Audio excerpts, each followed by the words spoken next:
मेरे प्रिय भाई बहनों, आप सभी को मेरा नमस्कार। आज मैं आपके सामने परमेश्वर के वचन में से एक पर्टिकुलर पॉइंट आपके सामने लाना मांगता हूँ, और वो शायद आपने कई बार पढ़ा होगा। यदि बाइबल आप बार बार पढ़ते हैं और मसीही है तो ज़रूर आप बाइबल पढ़ते होंगे। ये पाया जाता है सुसमाचारों में, और विशेष करके यूहन्ना रचित सुसमाचार में इस बात को हम पाते हैं। और वो शब्द है जो बहुत नोटवर्दी है, जिसका हम बहुत गंभीरता से नोट करते हैं, और वो है, मैं तुमसे सच सच कहता हूँ।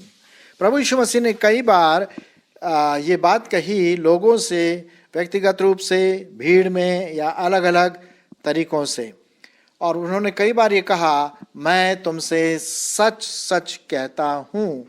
क्यों उन्होंने 2 बार कहा सच सच? एक तो बार हम बोलते हैं, भाई मैं तुमसे सच बोल रहा हूं भाई, है ना। लेकिन प्रभु यीशु मसीह ने कहा, मैं सच सच कहता हूं। इसका मतलब एक बहुत ज़बरदस्त एम्फेसिस, बहुत स्ट्रॉन्ग, मजबूत बात वो कहने जा रहे हैं।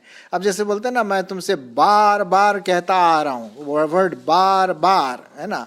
इसका मतलब बहुत इम्पोर्टेंट है, बहुत महत्वपूर्ण है। और जो बात प्रभु यीशु मसीह ने कहा, मैं तुमसे सच सच कहता हूँ, इसका मतलब ये बहुत ही महत्वपूर्ण है। तो हम उनमें से कुछ बातों को लेंगे जो प्रभु यीशु मसीह ने सच सच के रूप में कहा कि मैं तुमसे सच सच कहता हूँ। और वो क्या बातें हैं जो आपको और मुझको ध्यान देना है, गहन स्टडी करना है, अध्ययन करना है, ताकि हम उसको, उसके मतलब को समझकर उसके अनुसार चलने वाले बन सकें। हालांकि मैं इस एपिसोड में पूरा तो नहीं कर पाऊंगा, लेकिन जो मोटी मोटी बातें हैं वो मैं आपके सामने रखूंगा, और कुछ जो पॉइंट है वो मैं अगली बार लूँगा। सो पहला हम देखते हैं, सच सच जो वाक्य पाया जाता है, या ये सेइंग, ये कथन पाया जाता है, वो है यूहन्ना रचित सुसमाचार, उसका 3 अध्याय 3 से 5। यूहन्ना उसका 3 अध्याय 3 से 5। यहाँ पर जो संदर्भ है वो यहाँ पर है कि निकोदेमस, एक रिलीजियस लीडर, अगुआ आता है, और वो पूछता है, भाई कि अनंत जीवन के बारे में क्या मुझे करना है, कैसे प्राप्त करना है। तब यीशु मसीह उन्हें उत्तर देते हैं। 3 पद, यीशु ने उसको उत्तर दिया, मैं तुझसे सच सच कहता हूँ, यदि कोई नए सिरे से न जन्मे तो परमेश्वर का राज्य नहीं देख सकता। यहाँ तक। और यदि आप देखें तो वो डायलॉग होता रहता है। नया जन्म बहुत इम्पोर्टेंट है मेरे मित्रों। यदि आपका नया जन्म नहीं हुआ है, नए जन्म का मतलब है कि आत्मा में जन्मा, नए जन्म का मतलब है उद्धार पाना, नए जन्म का मतलब है प्रभु यीशु मसीह पर पूरे विश्वास योग्यता के साथ, ईमानदारी के साथ उसके बलिदान पर विश्वास करना, उसके जी उठने पर विश्वास करना, उसे हम कहते हैं नया जन्म। सो यहाँ पर प्रभु यीशु मसीह कहते हैं, मैं तुमसे सच सच कहता हूँ कि जब तक यदि कोई नए सिरे से या नया जन्म न ले तो वो परमेश्वर के राज्य प्रवेश नहीं कर सकता। आशा है कि आप परमेश्वर के राज्य में प्रवेश कर चुके हैं। यदि नहीं तो यही मौका है कि आप प्रभु यीशु मसीह को अपना जीवन दे सकें।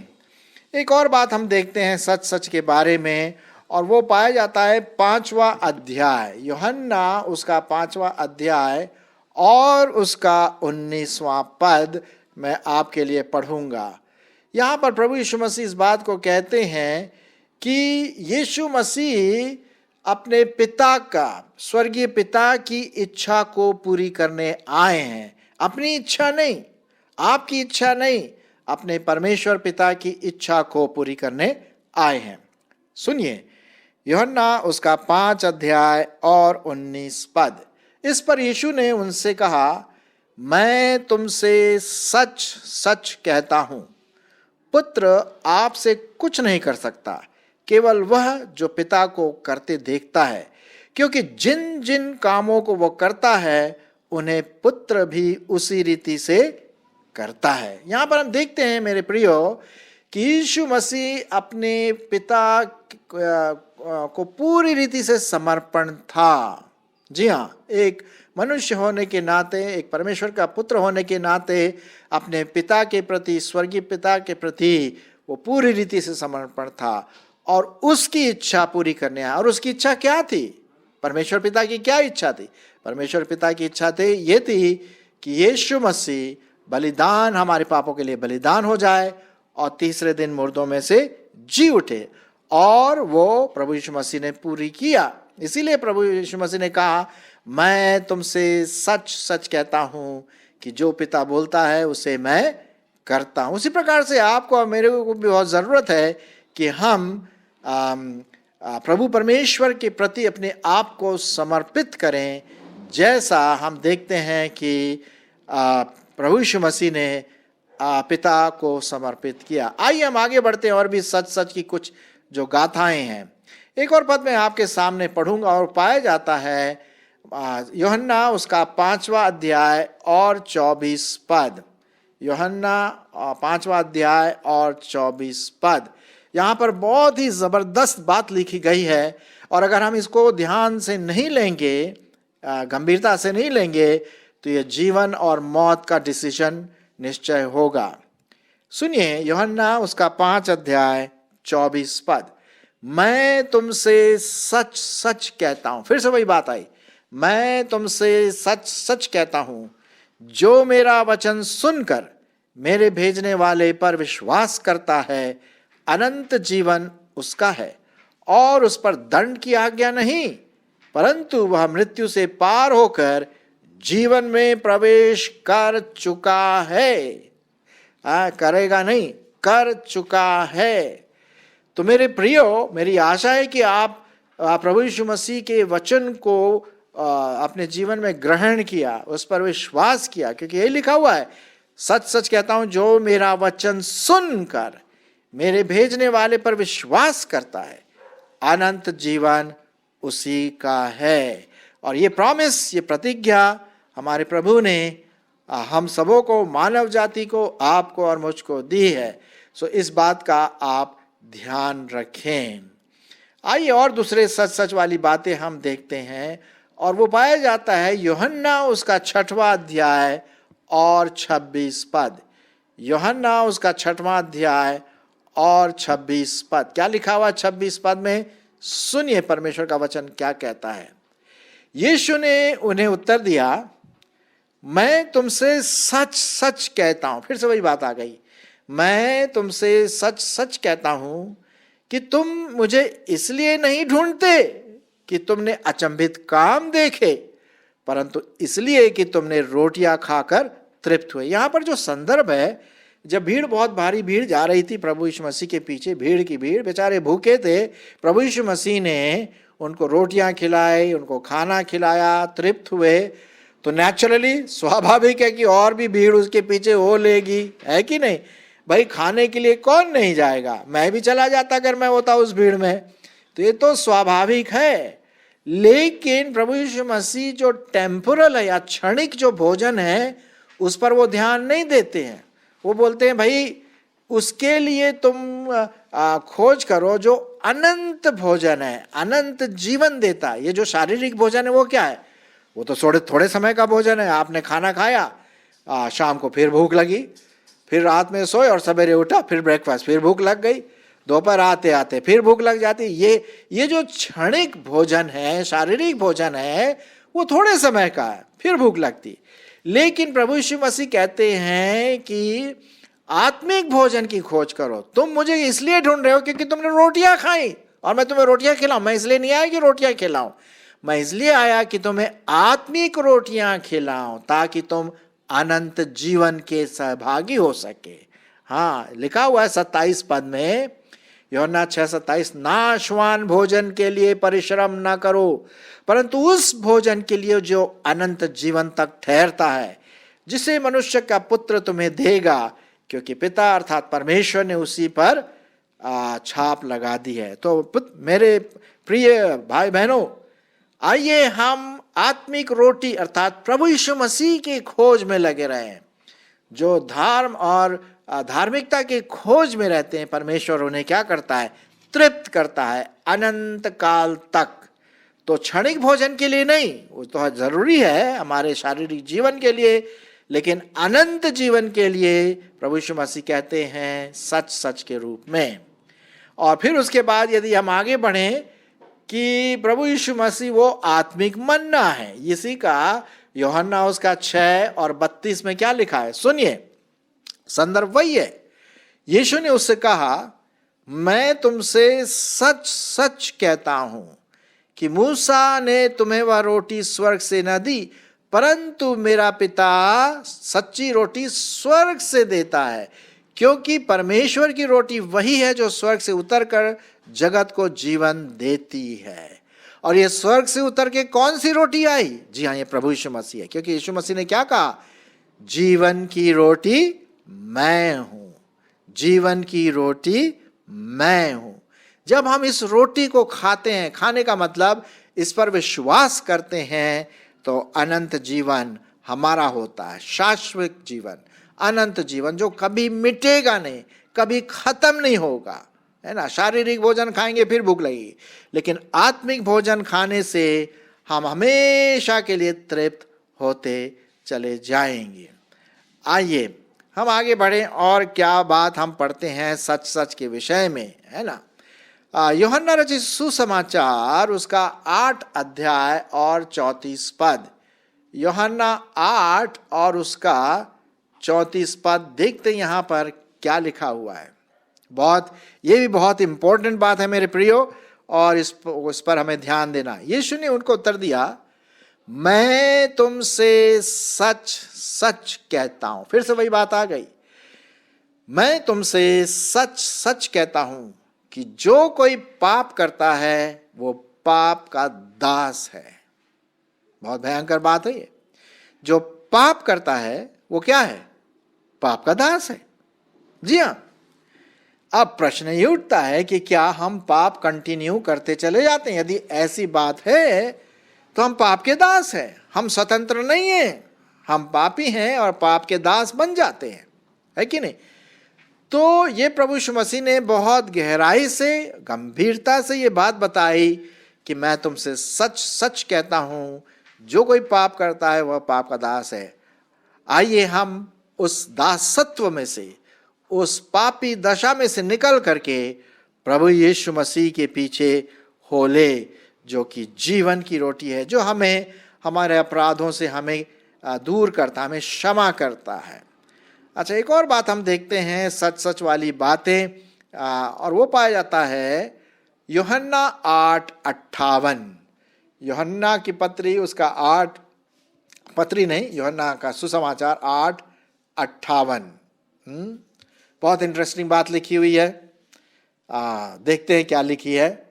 यीशु ने उनसे कहा, मैं तुमसे सच सच कहता हूं। फिर से वही बात आ गई, मैं तुमसे सच सच कहता हूं कि इससे पहले कि अब्राहम उत्पन्न हुआ मैं हूं। अब ये बड़ी अजीब बात लगती है भाई, अब्राहम तो 4-5 हजार साल पहले था, हैं? अब यीशु मसीह तो 2000 साल पहले क्रिसमस के दिन आए थे, 2000 वर्ष पूर्व। तो यीशु मसीह कैसे अब्राहम से कैसे पहले थे? सुनिए, यीशु मसीह का जो शारीरिक जन्म था वो तो 2000 वर्ष पूर्व हुआ, जो मनुष्य के पुत्र के रूप में आए। किंतु सुनिए, किंतु वो प्रभु यीशु मसीह अनंत काल से हैं। ये याद रखिए, अनंत काल से है, मतलब अब्राहम से पहले, बहुत पहले, क्योंकि प्रभु परमेश्वर को कोई बनाता नहीं है, वो अनंत काल का है। यीशु मसीह ने क्या कहा? आदि और अंत मैं हूं, अल्फा और ओमेगा मैं हूं, शुरुआत और अंतिम मैं हूं, अनंत जीवन देने वाला मैं हूं। ये कौन कर सकता? वही जो अनंत है। अनंत का मतलब जिसकी ना तो शुरुआत है और जिसका ना अंत है। तो अब्राहम तो 5000 वर्ष पहले हुआ, उससे पहले भी हमारा प्रभु यीशु मसीह था, उसी ने सब चीजों की सृष्टि की, रचना की। ये बात हम पढ़ते हैं यूहन्ना रचित सुसमाचार और उसके पहले अध्याय के कुछ पदों में, आरंभ के कुछ पदों में हम पढ़ते हैं। तो यहाँ पर प्रभु यीशु मसीह बताते हैं कि वो अनंत काल के परमेश्वर हैं। इसलिए मैं तुमसे सच सच कहता हूँ कि इससे पहले कि अब्राहम उत्पन्न हुआ, मैं था और मैं हमेशा हूँ, है ना। ये बात यहाँ पर हम देखते हैं। एक और बात हम देखेंगे, यूहन्ना रचित सुसमाचार और उसका 10वां अध्याय और उसका पहला पद। यूहन्ना 10वां अध्याय और पहला पद, सुनिए क्या लिखा हुआ है। मैं तुमसे सच सच कहता हूं। हम वही, जैसे कि आप अब तक जान गए होंगे कि जो मेरा आज का जो मैसेज है, आज का जो वचन है, वो सच सच के ऊपर है। जो प्रभु यीशु मसीह ने कहा, मैं तुमसे सच सच कहता हूं, मैं तुमसे सच सच कहता हूं, इस बात को दर्शाता है। वो बहुत गंभीर है, सीरियस है और इसको हमें गंभीरता से लेना है। पहला पद, यूहन्ना 10 पहला पद, मैं तुमसे सच सच कहता हूं कि जो कोई द्वार से भेड़शाला में प्रवेश नहीं करता परंतु और किसी ओर से चढ़ आता है, वो क्या है? चोर और डाकू है। बताइए साहब। हाँ, चोर और क्या है? डाकू। परंतु जो द्वार से भीतर प्रवेश करता है, प्रभु यीशु मसीह सच सच बोल रहे हैं, परंतु जो द्वार से भीतर प्रवेश करता है वो क्या है? वो भेड़ों का चरवाहा है और उसके लिए द्वारपाल द्वार खोल देता और भेड़ उसका शब्द सुनती हैं और वो अपनी भेड़ों को नाम ले लेकर के बुलाता और बाहर आती जाती है। तो देखिए यहाँ पर तो वो फिर से वो शब्द आया, मैं तुमसे सच सच कहता, मतलब गंभीर बात है। और कोई द्वार नहीं है इस भेड़शाला का। कुछ लोग खिड़की से आने की कोशिश करते हैं, कुछ किसी दूसरे धर्म के अनुसार आने की कोशिश करते हैं, कोई अच्छे कामों के अनुसार आने की कोशिश करता है, कोई चर्च जाने की वजह से कोशिश करता है। अरे साहब नहीं, ये बाइबल में लिखा हुआ है सब चोर और डाकू है। मैं नहीं बोल रहा हूँ, ये बाइबल में लिखा हुआ है। हमें सही रूप से जो द्वार है, वो प्रभु यीशु मसीह वो द्वार है, जो चरवाहा है, वो आपको द्वार से ले जाएगा, खिड़की विड़की से नहीं ले जाएगा, ऊपर छत में चढ़ा करके नहीं ले जाएगा, है ना। तो ये बात हम यहाँ पर देखते हैं प्रभु यीशु मसीह के बारे में। तो आशा है कि आप सही चरवाहे को जानते हैं, जो यीशु मसीह ने कहा, अच्छा चरवाहा मैं हूं। हाँ, अच्छा चरवाहा मैं हूं। और वो अच्छा चरवाहा क्या करता? अपनी भेड़ों के लिए भी जान देता है। मैं तुमसे सच सच कहता हूं। अच्छा, आगे बढ़े। यूहन्ना रचित सुसमाचार और उसका 12वां अध्याय, वहां पर भी कुछ सच सच बातें लिखी हुई है। 12वां अध्याय और 24 पद, आइए देखें क्या लिखा हुआ है वहां पर। मेरे ख्याल में ये आ गया। सुनिए फिर से वही बात, मैं तुमसे सच सच कहता हूं। फिर वही बात आ गई, गंभीर, ये गंभीर बात है। मैं तुमसे सच सच कहता हूं कि जब तक गेहूं का दाना भूमि पर पड़कर मर नहीं जाता, वह अकेला रहता है, परंतु जब मर जाता है तो बहुत फल लाता है। अब आप अच्छी तरह से जानते हैं, ये बहुत जानी मानी बात है सबके लिए, कि जब आप गेहूं बोते हैं तो वो गेहूं क्या हो जाता है?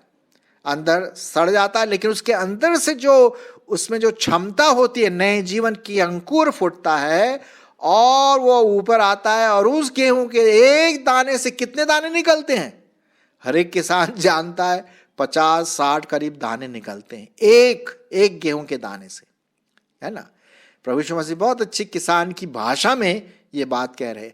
आखिर समझा क्या रहे? वो ये समझा रहे हैं कि जिस प्रकार गेहूं का दाना नीचे जाता है, मरता है और फिर वो नया जीवन लाता है, उसी प्रकार प्रभु यीशु मसीह आपके पापों के लिए, मेरे पापों के लिए, मानव जाति के पापों के लिए वो मर गया, गाड़ा गया, नीचे जमीन में गाड़ा गया, जैसे गेहूं का दाना गाड़ा जाता, और तीसरे दिन मुर्दों में से जी उठा, जैसे कि गेहूं का दाना अंकुर फूट करके नया दाना ले आता है। तो उसी प्रकार से प्रभु यीशु मसीह जीवित होकर के अब आने वाले हैं। तो ये बात बताते हैं यहाँ पर प्रभु यीशु मसीह वो गेहूं का दाना है। बहुत सारी बातें हैं, हम सब चीज़ें तो नहीं ले सकते, लेकिन एक और ले लेते हैं और वो पाया जाता है यूहन्ना रचित सुसमाचार और उसका 13वां अध्याय 13 का 16 पद। 13 का 16 पद। मैं तुमसे सच सच कहता हूं, मैं तुमसे सच सच कहता हूं, दास अपने स्वामी से बड़ा नहीं और न भेजा हुआ अपने भेजने वालों से। तुम तो ये बातें जानते हो और यदि उन पर चलो तो तुम धन्य हो।